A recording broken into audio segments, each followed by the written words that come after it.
ലോകകപ്പ് ഫുട്ബോളിന്റെ വരവ് വിളംബരം ചെയ്ത് അജാനൂർ പഞ്ചായത്ത് സൗഹൃദ ഫുട്ബോൾ മത്സരം നടത്തി. പടിഞ്ഞാറേക്കരയിലെ ടർഫ് ഗ്രൗണ്ടിൽ വെച്ച് നടത്തിയ മത്സരത്തിൽ ജനപ്രതിനിധികളും ജീവനക്കാരുമാണ് മാറ്റുരച്ചത്. This news sponsored by Bobby Chamanur International Jewelers, traditionally trusted for 162 years. 4 വർഷത്തെ കാത്തിരിപ്പിന് ശേഷം വിരുന്നെത്തുന്ന ലോകകപ്പ് ഫുട്ബോളിന്റെ ആവേശകരമായ വരവറിയിച്ചുകൊണ്ടാണ് അജാനൂർ ഗ്രാമപഞ്ചായത്ത് ഭരണസമിതിയുടെ നേതൃത്വത്തിൽ സൗഹൃദ ഫുട്ബോൾ മത്സരം സംഘടിപ്പിച്ചത്. പടിഞ്ഞാറേക്കരയിലെ ടർഫ് ഗ്രൗണ്ടിൽ വെച്ച് നടത്തിയ സൗഹൃദ മത്സരത്തിൽ ബ്രസീൽ, അർജന്റീന ടീമുകളെ പ്രതിനിധീകരിച്ച് പഞ്ചായത്ത് അംഗങ്ങളും ജീവനക്കാരും മാറ്റുരച്ചു. പഞ്ചായത്ത് പ്രസിഡന്റ് വി തുളസി മത്സരം ഉദ്ഘാടനം ചെയ്ത് കളിക്കാരുമായി പരിചയപ്പെട്ടു.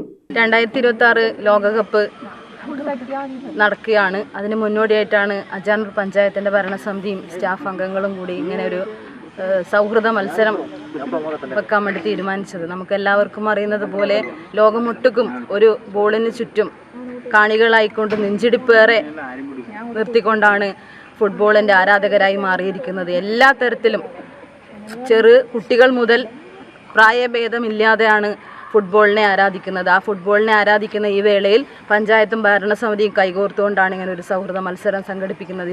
ചടങ്ങിൽ panchayat vice president Moolakkandam Prabhakaran, assistant secretary T Shaiju എന്നിവർ സംസാരിച്ചു. വാശിയേറിയ ഫുട്ബോൾ മത്സരത്തിനൊടുവിൽ ബ്രസീൽ ടീം 1-നെതിരെ 6 ഗോളുകൾക്ക് അർജന്റീന ടീമിനെ പരാജയപ്പെടുത്തി.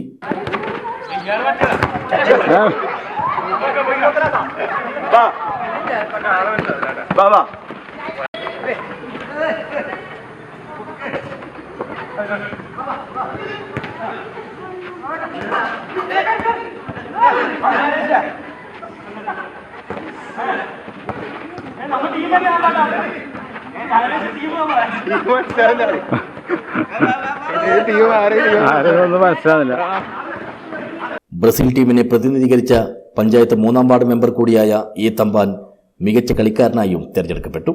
വിജയികൾക്കുള്ള ട്രോഫികളും പഞ്ചായത്ത് പ്രസിഡന്റ് വിതരണം ചെയ്തു. കൂടാതെ വനിതകൾക്കായി പ്രത്യേക ഷൂട്ടൌട്ട് മത്സരവും നടത്തി.